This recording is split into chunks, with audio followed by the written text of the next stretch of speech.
So, for me, the daily confrontation with fear has become a real practice for me since about three years ago. I went skydiving in Dubai, right? And skydiving is a really interesting confront with fear, right?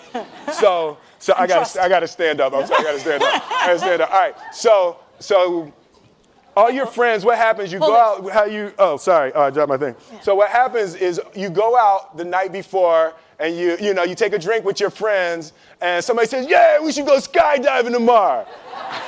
And you go, "Yeah, we'll go skydiving tomorrow." Yeah, yeah. And you go, "Yeah," and everybody goes, "Yeah," right? And you go home you by yourself. You're like, right? And you're like, well, I mean, they was drunk too. Right, so maybe they not, maybe, I mean, we don't have to go. We don't have to do it.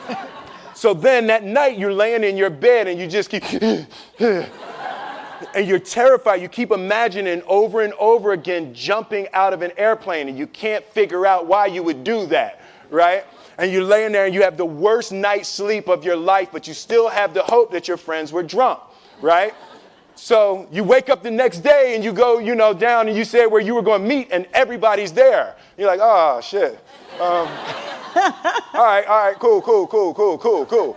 Right? So you get in the van and you don't know that your friends had the same night that you had because they're pretending like they didn't. They're like, yeah, man, my uncle's a Navy SEAL and, this is going to be great. I've been looking forward to this. And you're like, oh, my God. And your stomach is terrible. You can't eat and everything, but you don't want to be the only punk who doesn't jump out of this airplane. So you get there, and then you have this safety brief. And you're standing there, and the guys will tell you, well, if the chute doesn't open, what's going to happen is why the hell, what could happen? That the chute wouldn't open, right? So you do a thing, and what you do is your first jump, you're attached to a guy who is going, he's going to walk you out. So you go, and you get there, and there's an airplane, and nobody's stopping. Everybody's still going. So you get onto the airplane, and you're sitting there, and it's extra because you're sitting on some dude's lap, some stranger. You're sitting on his lap, and it's like, trying to make small talk. Yeah, man. So you be jumping with people all the time, huh? Right? So, and then you just want to make sure, you got kids, right? You got people you need to see, right?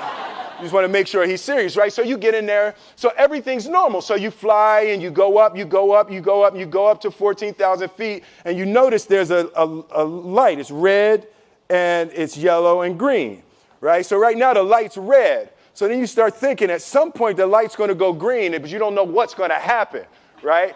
And you wait and it goes yellow and the light goes green and somebody opens the door, and in that moment you realize you've never been in a freaking airplane with the door open. Right? Terror. Oh, sorry, I'm spitting. I'm sorry. Oh, sorry. No, terror, right? So you go, and then if you were smart, you sat in the back so you don't go first, right? And then people start going out of the airplane. And you go, and the guy walks you up to the end of the thing, and you're standing, and your toes are on the edge, and you're looking out down to death. And they say, on 3. And they say, 1, 2, and he pushes you on 2 because people grab on 3, right? Right? And you go,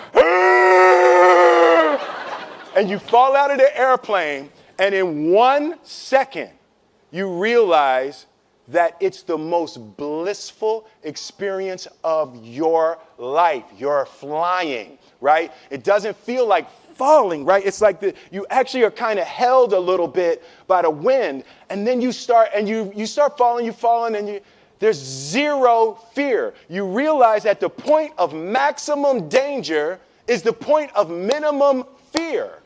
It's bliss. It's bliss. And you're flying, right? And you're doing that, and then 20 seconds, 25 seconds, 40 seconds, and you have enough time to just kind of be like, oh, shit, that's that building. I like that one. Oh, you can see the ocean. right? You start doing all of that. And the lesson for me was, why were you scared in your bed the night before? What do you need that fear for? Just don't go. Why are you scared in your bed 16 hours before you jump? Why are you scared in the car? Why could you not enjoy breakfast? What did you need that? The fear is fear of what? You're nowhere even near the airplane. Everything up to the stepping out, there's actually no reason to be scared. It only just ruins your day. You don't have to jump. And then in that moment, all of a sudden, where you should be terrified is the most blissful experience of your life. And God placed the best things in life on the other side of terror. On the other side of your maximum fear are all of the best things in life. You know? Mm-hmm. So that was sorry. So that was, no, it's good. That was my experience with skydiving and fear. All right.